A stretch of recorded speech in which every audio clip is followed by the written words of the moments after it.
good evening, and welcome, whether you're settling in for the night in Lagos or wherever this finds you around the world. Thank you for being here. Before we begin, if you haven't already, please consider subscribing to stay updated with more carefully researched true crime stories designed to accompany your rest. It's currently late evening as we gather together for tonight's story, and I invite you to get comfortable, perhaps adjust your pillows, and prepare to journey back to a summer day in London, 1986. Tonight, we'll explore the disappearance of Susie Lampla, a case that has remained unsolved for nearly 4 decades. This is a story about a vibrant young woman, a mysterious appointment, and the questions that still linger in the London air. We'll move slowly through the details, allowing each moment to settle before moving to the next. There's no rush, just the gentle unfolding of a mystery that changed Britain forever. Take a deep breath, let yourself settle, and let's begin. The year was 1986. Britain was in the midst of the Thatcher era, a time of economic transformation and cultural shift. London's property market was booming. Young professionals flooded into the city, drawn by opportunities in finance, real estate, and the promise of upward mobility. The term yuppie had crossed the Atlantic from America, and wine bars were replacing traditional pubs as the gathering places for London's ambitious 20-somethings. It was the age before mobile phones were common, before the internet, before constant connectivity. When someone left for work in the morning, they truly left. There was no way to track their movements, no text messages to confirm their safety, no GPS to show their location. People moved through their days in a kind of analog privacy that seems almost unimaginable now. In Fulham, a leafy area of southwest London along the Thames, estate agents' offices lined the high street. Property was selling quickly. The housing market was red hot. Young estate agents, many of them women in their 20s, would regularly meet potential clients alone, showing them around properties, handling viewings with little thought to personal safety. It was simply how the business worked. Among these young professionals was Susanna Jane Lampla, though everyone called her Susie. She was 25 years old that summer, with her whole life stretching ahead of her.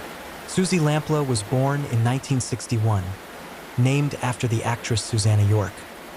She came from a solid middle-class family. Her father, Paul, worked as a solicitor, providing stability and respectability. Her mother, Diana, was an energetic woman who had started her own business called Slimnastics, even writing a book about her fitness concept. The Lamplas were the kind of family that attended church regularly at All Saints Church in East Sheen, in the London borough of Richmond upon Thames. Susie grew up with 3 siblings, 2 sisters, Tamsin and Lizzie, and a brother, Richard. By all accounts, they were close, the kind of family that gathered for holidays and celebrations, where Susie would make the Christmas puddings and organize family events. But Susie wasn't without her challenges. She was dyslexic, a condition that required extra work and determination to keep up with her peers at school. With the help of her father and private tutors, she persevered, working harder than most to achieve her goals. This determination would become one of her defining characteristics. As she grew into young adulthood, Susie developed a love for life that was almost infectious. She enjoyed swimming, windsurfing, and skiing. She loved parties, restaurants, nightclubs, and the wine bars that dotted Fulham and Putney. She made some of her own dresses. She was described by a former employer as caring, good with colleagues, and someone who always thought the best of others. Susie was dependable and upwardly mobile, eager to better herself. She once asked her mother whether she should marry for love or money, a question that revealed both her practical nature and her ambitions. She shared a flat with a male friend on a purely platonic basis and seemed to have a number of boyfriends during her short life. By 1986, Susie had found her professional niche working as an estate agent for Sturgis and Sons in Fulham. She was good at her job, personable and professional. The work suited her social nature and her drive to succeed. She was living the life of a modern young woman in London, full of possibility and promise. And then came Monday, July 28, 1986. Monday morning arrived like any other. Susie would have woken in her flat, prepared for the workday ahead. Perhaps she checked the weather, noting it was a typical British summer day. Perhaps she thought about the week ahead, the appointments in her diary, the properties she needed to show. At Sturgis and Sons Estate Agency in Fulham, the morning began routinely. Colleagues arrived, phones rang, potential buyers and sellers came and went. Susie took her place at her desk, her diary open before her. In that diary, an appointment was written for 12:45 p.m. The entry was simple, almost unremarkable. 12.45 Mr. Kipper 37, Shorolds Road O/S. The O/S meant she would meet the client outside the address. Mr. Kipper. A name that would echo through decades of investigation, analysis, and speculation. Who was Mr. Kipper? How had he contacted the office? Had Susie spoken with him before? These are questions that investigators would ask again and again, but in that moment, on that Monday morning, it was simply another appointment, another property viewing, another part of the job. Around 12:30 p.m., Susie prepared to leave the office. She gathered what she needed, perhaps the keys to the property, her notepad, her purse. She told colleagues she was heading out for the viewing. No one had any reason to be concerned. This was routine. Susie was professional and capable. She'd done this dozens, perhaps hundreds of times before. Susie left the Sturgis office around 12:40 p.m., giving herself time to drive the short distance to 37 Shorolds Road. The journey would take only a few minutes through Fulham streets. She was expected to return to the office after the viewing. She had other appointments later that day. She had her life continuing forward, as all our lives do, moment by moment, assuming there will always be a next moment. But Susie Lampla would never return to that office. She would never make it to her next appointment. She would never again be seen by anyone who knew her name. Witnesses would later come forward, their memories of that July afternoon piecing together the fragments of Susie's final known hours. Between 12:45 and 1 p.m., a witness reported seeing Susie waiting outside the property at 37 Shorolds Road. She appeared to be waiting for someone, looking around, checking the time perhaps. Just a young woman in professional attire, doing her job, waiting for a client named Mr. Kipper. Around 1 p.m., another witness saw something more. They observed Susie with a man, both looking at the house, appearing to discuss it as one might expect during a property viewing. The man was described in detail, a white male, impeccably dressed in a dark charcoal suit, appearing to be what the witness called a public schoolboy type. He was well-groomed, well-presented, exactly the sort of person one might expect to be interested in viewing a property in Fulham. He was carrying something that seemed oddly out of place for a midday house viewing, a bottle of champagne. The witness watched as Susie and this man appeared to look back at the property together. Then they moved away.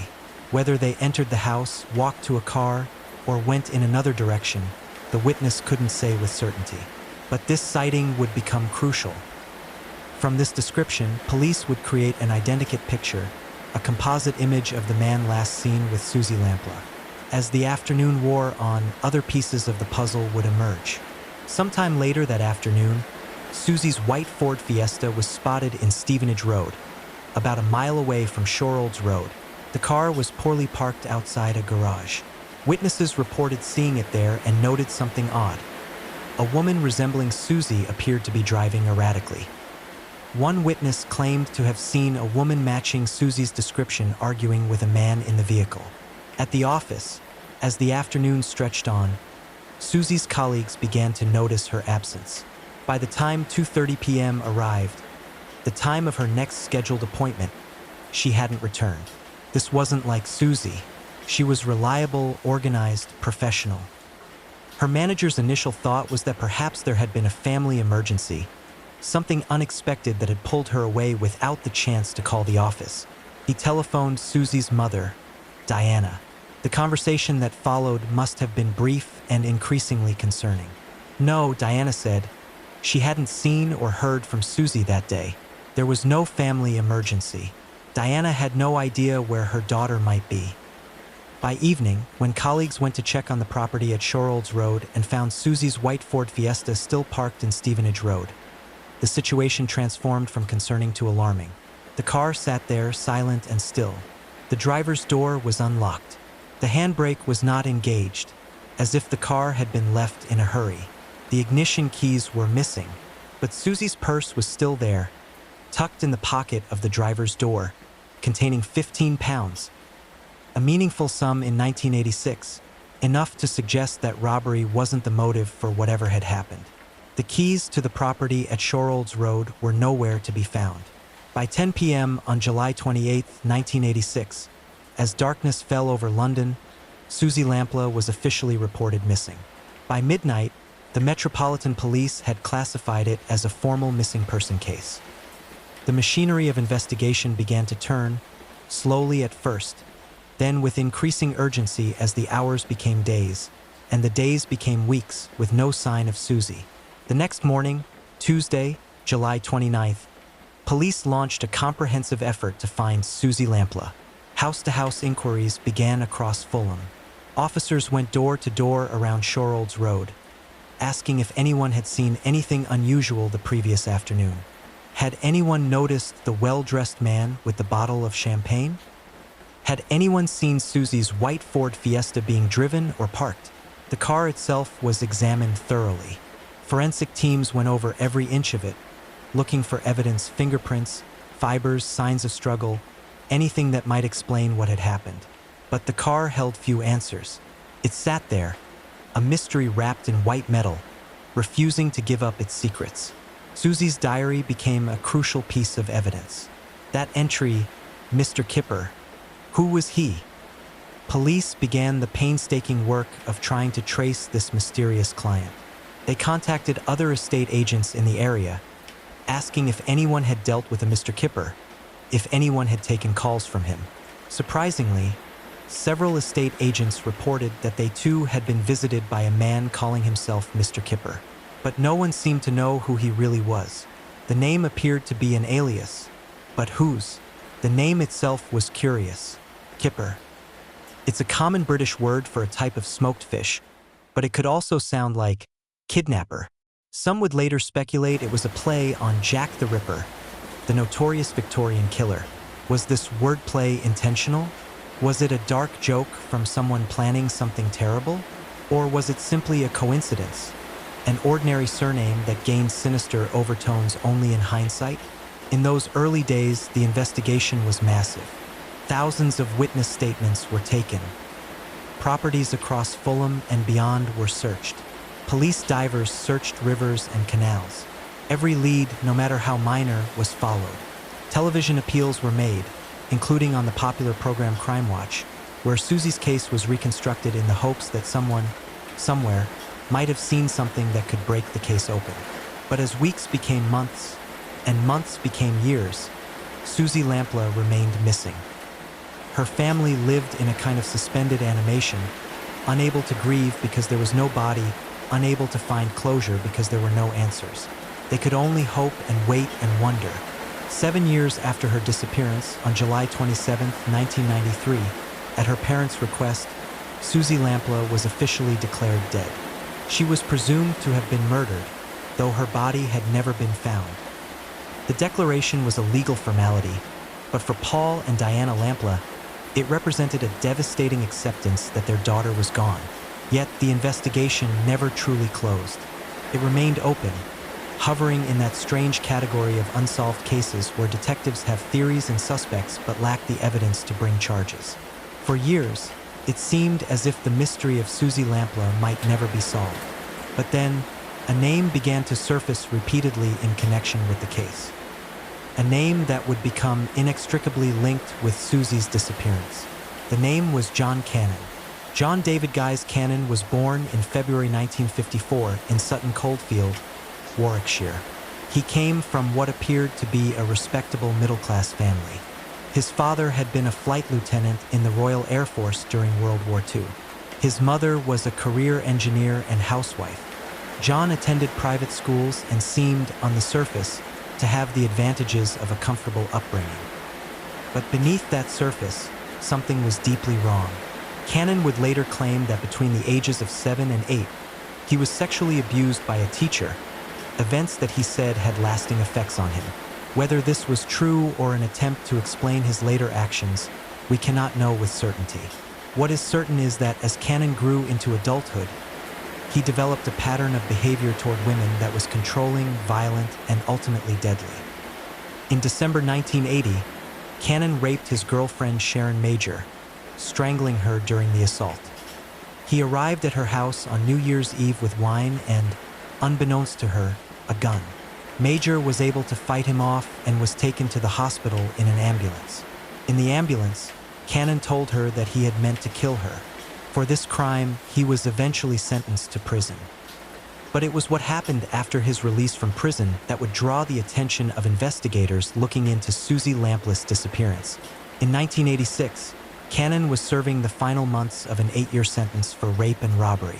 From January 25, 1986 until July, he was in open prison conditions at a hostel attached to Wormwood Scrubs prison in London.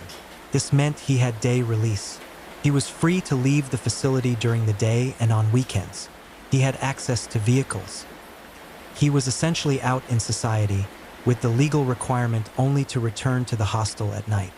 Investigators would later learn that during this period of day release, Cannon had access to a red Ford Sierra. He was known to frequent wine bars in Fulham, the very area where Susie worked. Just days before Susie's disappearance, he was seen showing up uninvited at a house for sale in Shorolds Road, the same street where Susie would later have her final appointment. He was observed acting strangely until the woman's husband appeared, at which point he quickly left. 3 days before Susie disappeared, on July 25, 1986, Cannon completed his sentence and was released from his hostel. 3 days later, Susie Lampleth vanished. The connections were circumstantial but troubling. Cannon's colleagues from this period said he often went to wine bars in Fulham. His modus operandi was well established. He would pretend to be a West Country businessman. He would approach women with chocolates and flowers, then turn violent when they rejected him. Several of his victims were estate agents. Then there was the nickname. Fellow inmates later reported that in prison, Cannon had been known as Kipper, the name in Susie's diary, the name that had sent her out of her office on that July afternoon. Had John Cannon made that appointment using his prison nickname? It seemed too significant to be coincidence. But in 1986, Cannon was not initially considered a suspect in Susie's disappearance. A critical failure in the original investigation meant that police didn't immediately check on recently released sex offenders in the area. By the time they did, precious time had been lost. On October 8, 1987, more than a year after Susie vanished, John Cannon abducted Shirley Banks, a 29-year-old textiles factory manager from Bristol. Shirley had been shopping in Bristol city centre when Cannon took her. She was held overnight in his flat. He convinced her to call in sick to work, pretending he was going to release her. He didn't. Shirley Banks was raped and murdered. Her body was found later in a stream in Somerset, at a place called Dead Woman's Ditch near Overstowie. Her orange Mini Clubman was discovered in Cannon's garage, repainted blue. On it was a false number plate, SLP 386S. Investigators noted the possible meaning, S. Lampleth, 1986. In April 1989, John Cannon stood trial for the murder of Shirley Banks, along with other charges including rape, attempted kidnapping, and abduction. After 10 hours of deliberation, the jury found him guilty on all counts. He was sentenced to life in prison with a minimum term of 35 years. Now, police took a much closer look at the Lampleth case. The similarities were striking. Both Susie and Shirley were young professional women. Both were taken during daytime. Both disappeared without any meaningful trace. The methods bore Cannon's hallmarks. Cannon was questioned about Susie's disappearance in 1989 and again in 1990. He denied any involvement.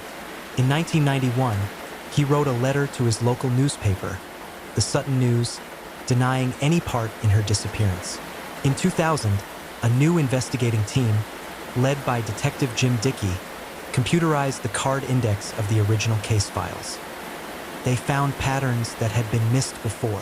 Several estate agents in Fulham had been visited by a Mr. Kipper. Cannon may have had access to a black BMW. Witnesses had reported seeing a woman matching Susie's description near a black BMW on the day of her disappearance. One of Cannon's ex-girlfriends, Daphne Sargent, told police that as soon as she heard about Susie, she knew it was John. The champagne, the targeting of an estate agent, it all bore his signature. In December 2000, Cannon was arrested again and questioned about Susie Lampla. But again, no charges were brought. The evidence was circumstantial. Without a body, without witnesses who could definitively place Cannon with Susie, without physical evidence, prosecutors felt they couldn't prove the case beyond a reasonable doubt. Then, in November 2002, in an unprecedented move, the Metropolitan Police held a press conference. They publicly named John Cannon as the man they believed had murdered Susie Lampla. It was a rare step, taken because the circumstantial evidence was so compelling, even if it wasn't sufficient for a criminal charge. Prosecution service had decided there was insufficient evidence to prosecute, but the police wanted the public to know what they believed had happened. Cannon, through his solicitors, complained about being publicly named. He said he was devastated and distressed by the allegations. He continued to maintain his innocence. Over the years that followed, searches continued. In 2000, based on information from one of Cannon's former girlfriends, police searched Norton Barracks near Worcester, where Cannon had allegedly said Susie was buried. Nothing was found. In 2018, police excavated the garden of Cannon's mother's former home in Sutton Coldfield. Again, nothing was found. In 2019, police searched land in Pershore, Worcestershire. Once again, the searches yielded no results. Susie's body has never been found. The case remains officially unsolved, though in the minds of many investigators and the public, John Cannon remained the prime and only real suspect. In December 1986, just months after their daughter's disappearance, Paul and Diana Lampla established the Susie Lampla Trust. Born from unimaginable grief, the trust was dedicated to raising awareness of personal safety through training and various projects. Its mission was to help people, especially women, avoid aggression, and to offer counseling and support to relatives and friends of missing people. The trust would go on to transform workplace safety practices across Britain.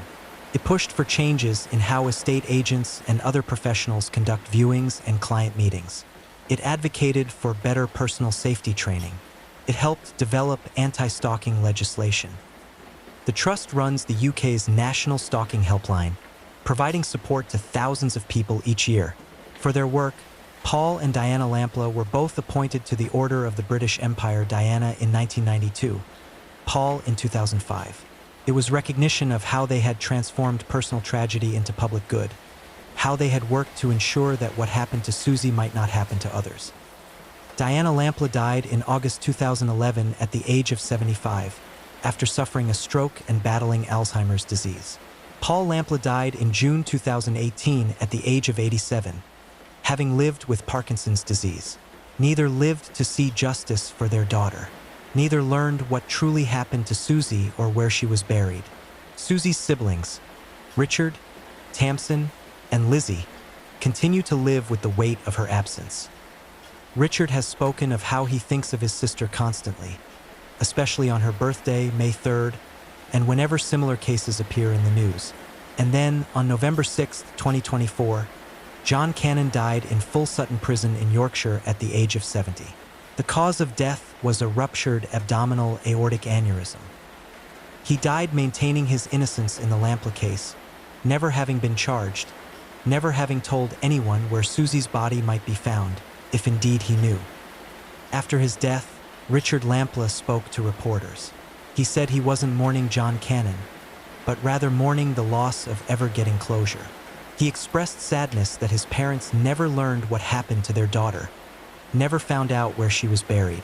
The family, he said, would love to find Susie's body and scatter her ashes where their parents' ashes are scattered, all together at last.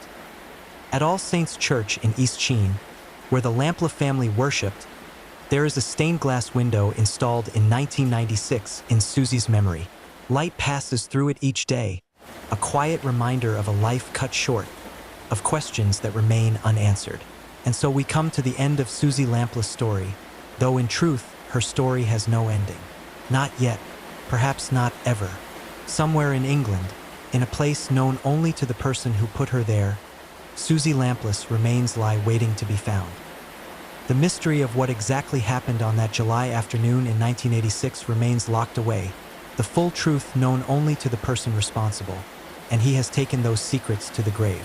What we're left with are fragments, a diary entry, a white Ford Fiesta parked with its handbrake off, witness reports of a man in a suit carrying champagne, a family's enduring pain, and a trust that continues its work day after day, helping to keep others safe. The case reminds us of how quickly a normal day can transform into something unimaginable, how a routine appointment can be the last time someone is seen, how the questions left behind by a disappearance can echo through decades, through families, through society itself. But it also reminds us of resilience, of how Paul and Diana Lampla transformed their grief into purpose, of how the Susie Lampla Trust continues to make workplaces safer, of how one young woman's disappearance changed how we think about personal safety. As you drift off to sleep tonight, perhaps spare a thought for Susie, for the life she lived, bright and full of promise, and for the family who continue to wait for answers. Remember that behind every mystery, every case, every disappearance, there are real people, real lives, real love, and real loss. Thank you for listening. If you found this story meaningful, please consider subscribing for more carefully researched true crime content. Sleep well, and remember to check in with the people you care about. Tell them where you're going. Let them know you're safe. Those small gestures of connection matter more than we often realize. Good night. Story 2. Take a breath. Settle into your pillow. Let the weight of the day fall away as we walk together through the fog-shrouded streets of Victorian London. Tonight, we're not rushing anywhere. There are no sudden movements here, no jarring revelations. Just a gentle exploration of history, told in whispers, as the gas lamps flicker and time slows down. The year is 1888. London stretches across the Thames like a great sleeping beast, its heart beating with the rhythm of industry and empire. But we're not going to the grand boulevards of Westminster tonight, or the elegant squares of Mayfair. Instead, we're walking east, always east, toward a place called Whitechapel. Close your eyes. Feel the cobblestones beneath your feet. The air is thick with fog, that particular London fog that turns everything soft and dreamlike. You can smell coal smoke and the river, bread baking in the early morning hours, and something else, the unmistakable scent of poverty and neglect. This is the story of a place as much as it is the story of events. A story of 11 women whose lives ended in violence, 5 of whom would become forever linked to a name that echoes through history, Jack the Ripper. But before we meet them, before we walk those dark alleys, we must understand the world they lived in. Because to understand what happened in Whitechapel requires us to understand Whitechapel itself. So breathe slowly, let your muscles relax. We have all the time in the world. Whitechapel, even the name sounds like something from a Gothic novel. But in 1888, there was nothing romantic about it. This district in London's East End was home to roughly 900,000 people, a quarter of them packed into Whitechapel proper. Imagine that for a moment, all those souls living in just a few square miles. Whitechapel hadn't always been a slum. Once, centuries before, it had been relatively prosperous. But by the mid-1800s, something had changed. The less desirable industries began to grow there. Tanneries with their overwhelming stench of leather and chemicals. Breweries that filled the air with the sweet-sour smell of fermentation. Foundries where metal was melted and shaped, belching smoke into the gray sky. These industries needed workers, and the workers came.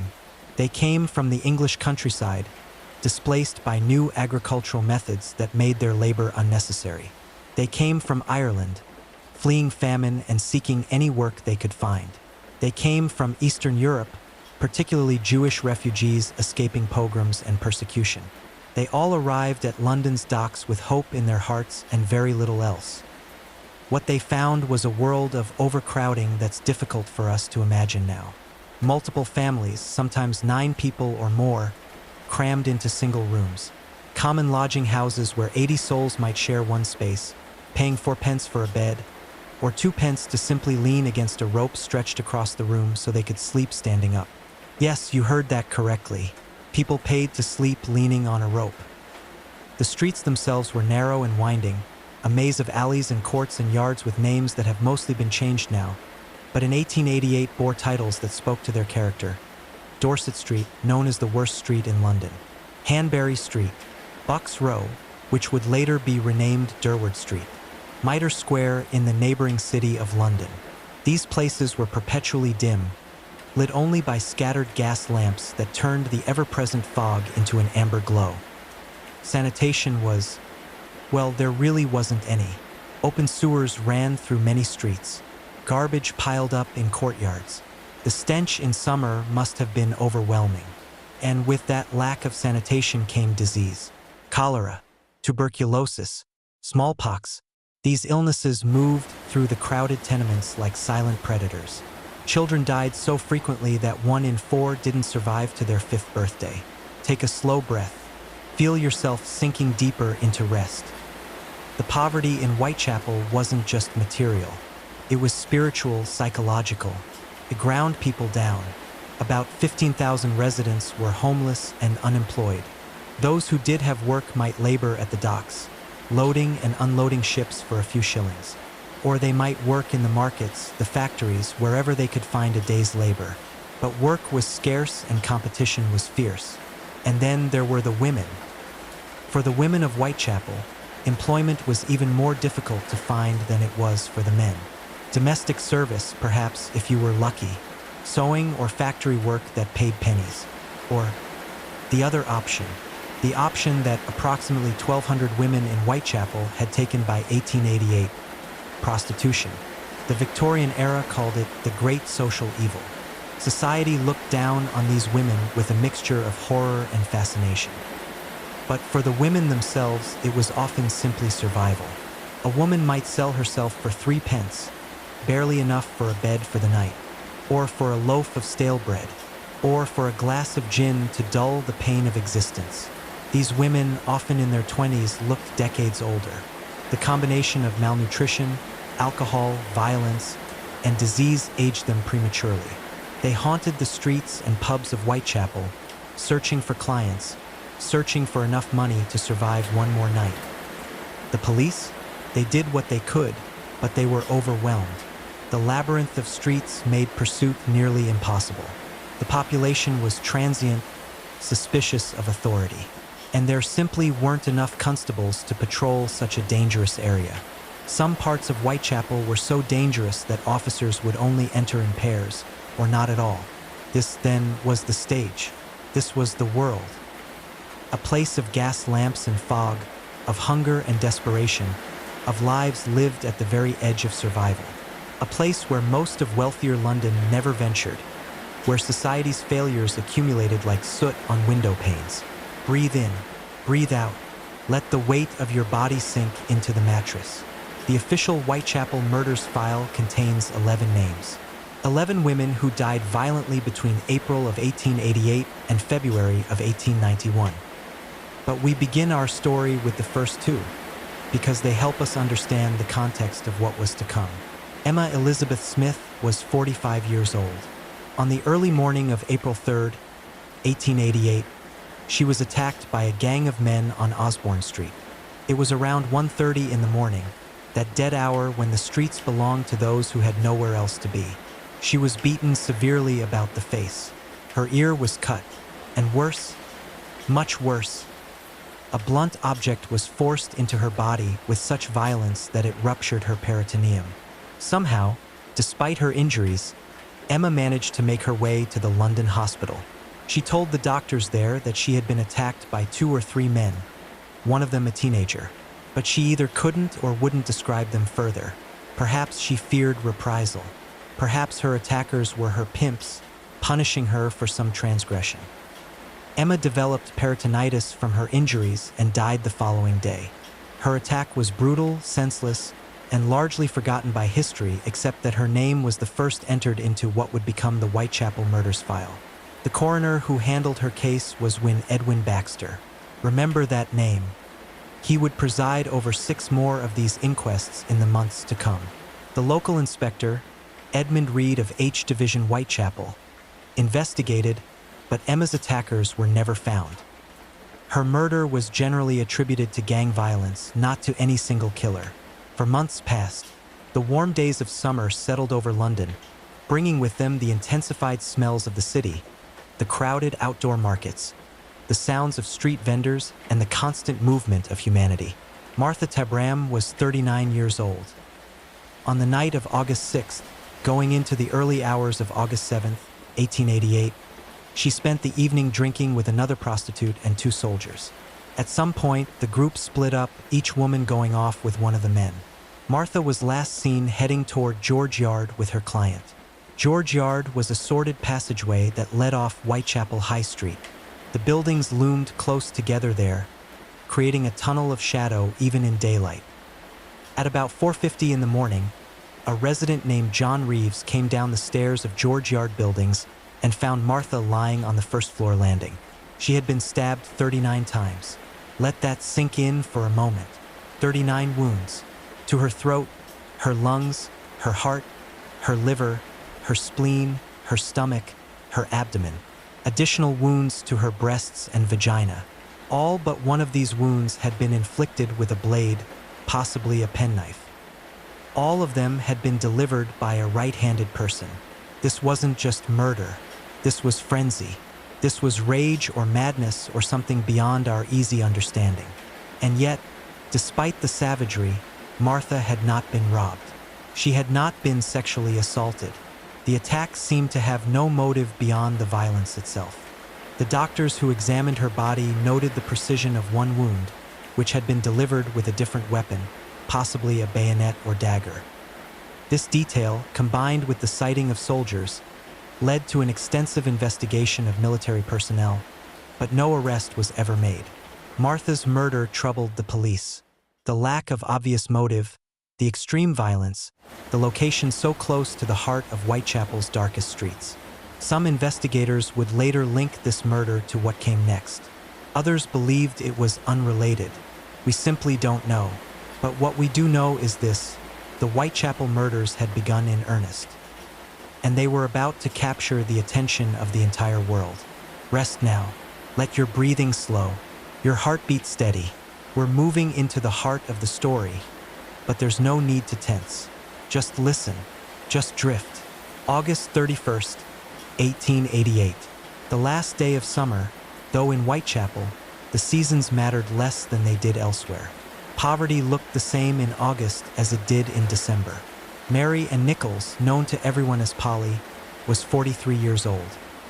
She had been married once, to a printer named William Nichols, and they had 5 children together. But the marriage fell apart, dissolved by alcohol and recrimination. Polly had been in and out of workhouses, trying and failing to maintain steady employment. By the summer of 1888, she was living in common lodging houses, doing what she needed to do to earn her bed for the night. On that last night of August, Polly was turned away from her lodging house on Thrall Street.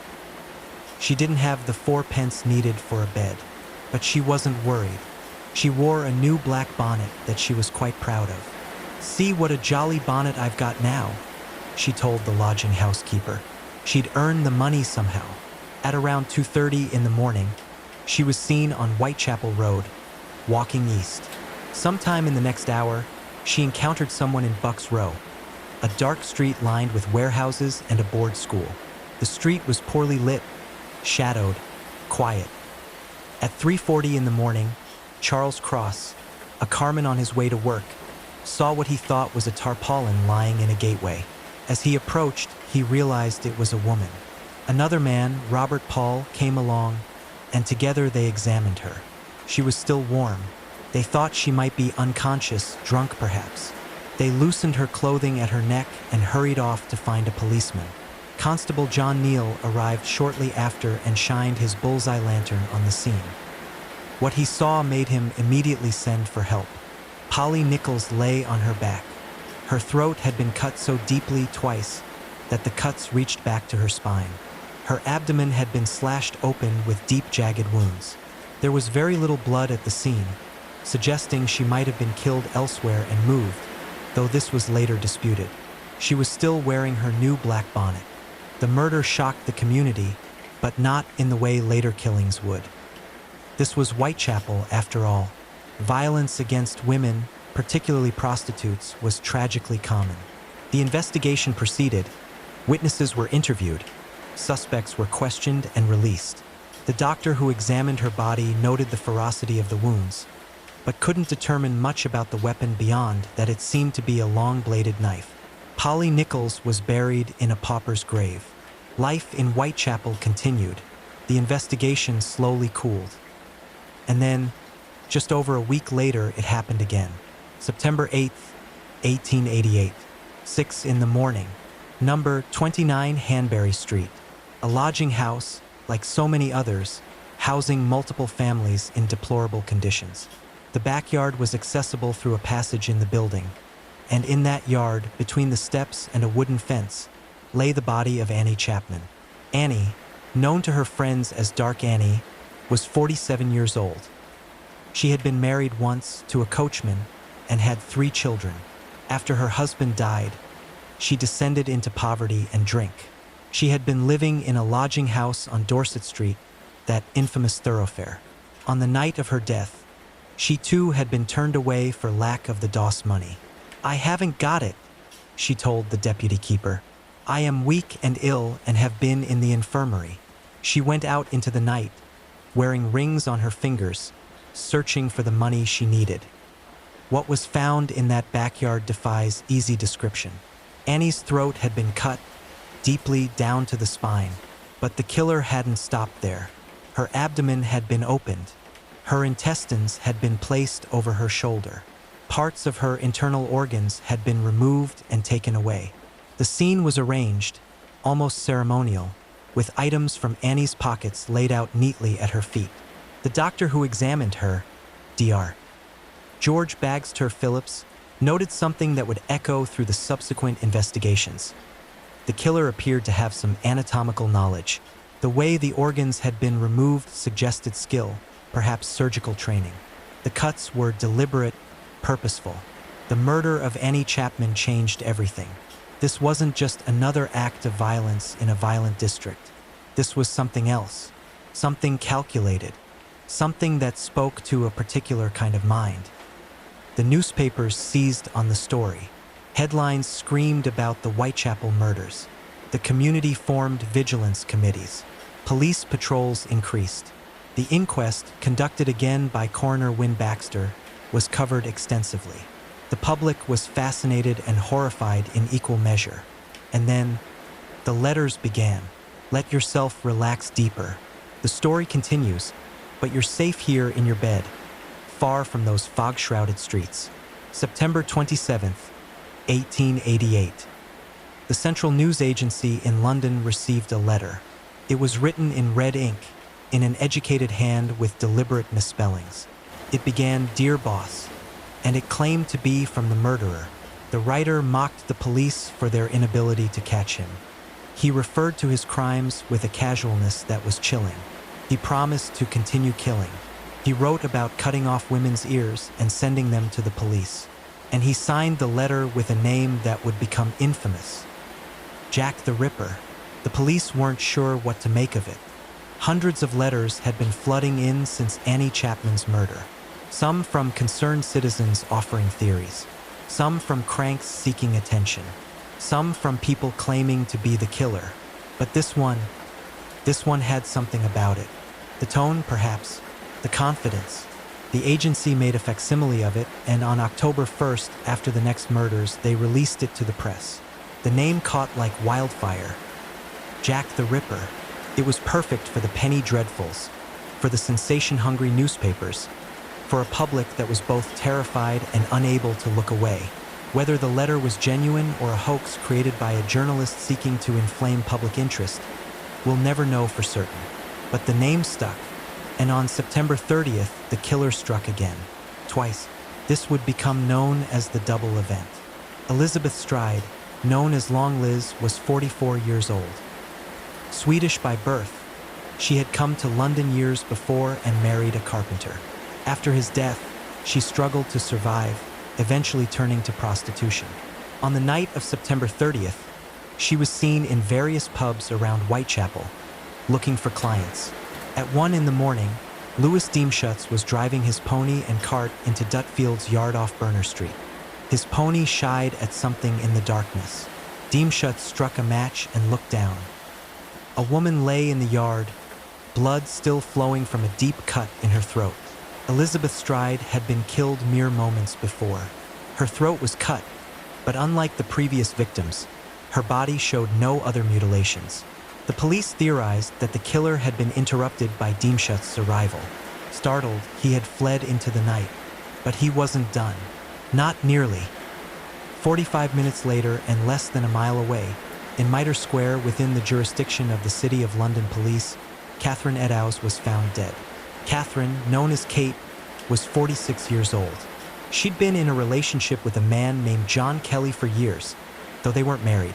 She occasionally picked hops in the countryside for extra money. On the night of her death, she had been arrested earlier for being drunk and disorderly. The police held her in a cell until she sobered up, then released her at 1 in the morning. "Good night, old cock," she said cheerfully to the officer as she left. She had less than an hour to live. At 1:45, Police Constable Edward Watkins entered Mitre Square on his regular patrol. The square was empty, quiet. He walked his beat and left. 15 minutes later, at precisely 1:44 by his pocket watch, he returned. Catherine Eddowes lay in the corner of the square, in the darkest shadow. The mutilations inflicted on Catherine surpassed anything seen before. Her throat was cut, her face was slashed, her nose nearly severed. Her abdomen was opened, her intestines pulled out and draped over her shoulder. Parts of her womb and kidney had been removed and taken. A portion of her ear was cut off. The scene was horrific, and it was accomplished in absolute silence, in complete darkness, in under 15 minutes while a policeman walked his beat mere yards away. After the murder, the killer headed north, back into Whitechapel. He left a piece of Catherine's bloodied apron in the doorway of a building on Golston Street. And above it, written in white chalk on the dark brick, was a message. The exact wording was disputed then and remains so now, but it said something along the lines of, "The Jews are not the men that will be blamed for nothing." The officer who found this message immediately called for his superiors. The Metropolitan Police Commissioner, Charles Warren, arrived, and in a decision that remains controversial to this day, he ordered the message washed away before it could be photographed. Dawn was coming, he reasoned, and the Jewish community in that area might face violent backlash if the message were seen. Already, anti-Semitic sentiment was rising, with many suspecting a Jewish immigrant of being the killer. The double event sent London into a panic. 2 women murdered in less than an hour. A killer who moved like smoke through the streets. Police from 2 different forces investigating. The newspapers in a frenzy. On October 1st, another piece of correspondence arrived at the Central News Agency. A postcard, written in the same hand as the Dear Boss letter. It referred to the double event and was signed once again Jack the Ripper. The city held its breath. Patrols increased. Vigilance committees walked the streets. Rewards were offered. Suspects were investigated and released. And everyone wondered, would he stop? Or would there be another? Your eyelids are heavy now, your body completely at rest. Let the story carry you gently toward sleep. October passed in a state of heightened tension. The police investigated hundreds of leads. The newspapers published thousands of words of speculation. A letter arrived at the offices of George Lusk, chairman of the Whitechapel Vigilance Committee, containing what appeared to be half a human kidney. The accompanying note claimed it came from Catherine Eddowes and that the writer had fried and eaten the other half. Was it genuine? Medical examiners couldn't say for certain. It might have been Catherine's kidney, or it might have been a grotesque hoax from a medical student or someone with access to anatomical specimens. But it added to the atmosphere of horror and confusion. November arrived. The darkness came earlier. The fogs grew thicker. And in a small room at 13 Miller's Court, off Dorset Street, lived a young woman named Mary Jane Kelly. Mary was different from the other victims in several ways. She was younger, only 25 years old. She had her own room, however modest, rather than sleeping in common lodging houses. And she was, by the accounts of those who knew her, quite pretty, with blonde hair and a pleasant manner. Like the others, Mary had fallen on hard times. She lived with a man named Joseph Barnett, a fish porter, who helped pay her rent. But they had quarreled recently, and Barnett had moved out. Mary was behind on her rent, desperate for money. On the night of November 8th, going into the early hours of November 9th, she was seen bringing a client back to her room. What happened next wasn't discovered until late the following morning. At about 10:45, the landlord's assistant, Thomas Bowyer, came to collect the overdue rent. He knocked on the door of Mary's room. No answer. He reached through a broken window pane and pulled aside the coat being used as a makeshift curtain. What he saw sent him running for the police in absolute horror. Mary Jane Kelly's murder was conducted in privacy, with time, behind a locked door. And it showed. The description of the scene is so extreme that many written accounts decline to provide full details even to this day. Her body had been systematically dismembered and mutilated beyond recognition. Joseph Barnett would later identify her only by her eyes and ears. The walls were splattered with blood. Organs had been arranged around the room. This wasn't just murder. This was destruction. This was the work of someone who had time and privacy to indulge in whatever dark impulses drove them. The room measured perhaps 12 feet by 10 feet, and it had become a charnel house. The police photographer documented the scene. The images still exist, though they're not for the faint of heart. The inquest was mercifully brief, with many details omitted from the official record. And then, nothing. No more murders that fit the pattern. The canonical 5 victims ended with Mary Jane Kelly. There would be other murders in the months and years that followed. Rose Milett, found strangled in December of 1888, though her death might have been accidental. Alice Mackenzie in July of 1889, with throat cut and mutilations, though less extreme. Frances Coles in February of 1891, her throat cut, found beneath a railway arch. Were these the work of the same killer? Experts disagree. The methods were somewhat different, the mutilations less extensive. Perhaps the killer had died or been imprisoned for some other crime. Perhaps he had left London. Perhaps he had simply stopped. Or perhaps there was no single Jack the Ripper at all, but rather a series of copycat killers and unrelated murders that became conflated in the public imagination. We simply don't know, and that unknowing, that absence of resolution, is part of what has made these crimes echo through history. Take a deep, slow breath. Let it out. Your body is completely relaxed now. So who was Jack the Ripper? Theories have proliferated for over a century now. Montague Druitt, a barrister and teacher who died shortly after the last canonical murder, his body pulled from the Thames. Michael Ostrog, a Russian criminal with a history of mental instability. Aaron Kosminski, a Polish Jewish immigrant who was eventually institutionalized. Even members of the royal family have been suggested, though such theories are generally dismissed by serious researchers. Recent DNA analysis has been attempted on items preserved from the crime scenes, though the results remain controversial and far from definitive. The truth is, we likely never will know who the killer was. Too much time has passed. Too much evidence has been lost or contaminated. But perhaps the identity of the killer isn't really the point anymore. Perhaps what matters more is what these murders revealed about Victorian society. The extreme poverty and suffering in Whitechapel had existed for years before 1888, but it had been largely ignored by wealthier London.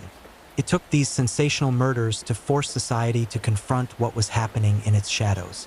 In the wake of the killings, social reformers found their voices amplified. George Bernard Shaw wrote sarcastically that Jack the Ripper had accomplished more for drawing attention to social problems in the East End than years of legitimate activism. It was a bitter observation, but not entirely wrong. Gradually, conditions in Whitechapel began to improve.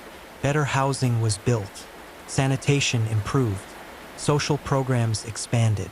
The area would face many more challenges over the decades to come, but the worst of the Victorian-era slums were slowly cleared away. Today, Whitechapel has transformed entirely. The narrow alleys remain in some places, but they're surrounded by modern buildings, trendy restaurants, and expensive apartments. The old street names have mostly been changed.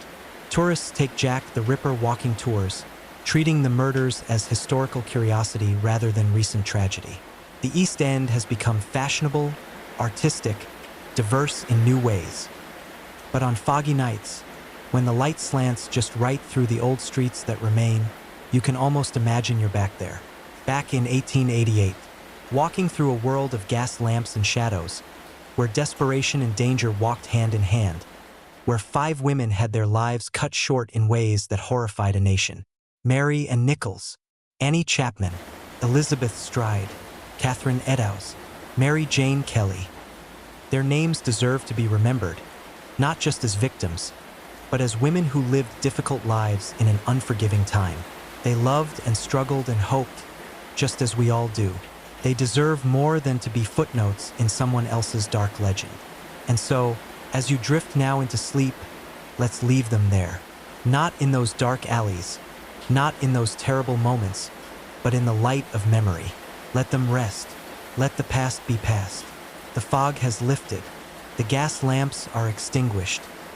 The cobblestones are silent now, and you too can rest, safe in your own time, in your own bed, far from those Victorian streets. Let the story settle like dust. Let your breathing slow. Let sleep come gently. The Whitechapel case remains unsolved, but you've walked through its history now. You've understood its context, and that understanding is enough. Rest now. Rest well. The story is complete. Good night.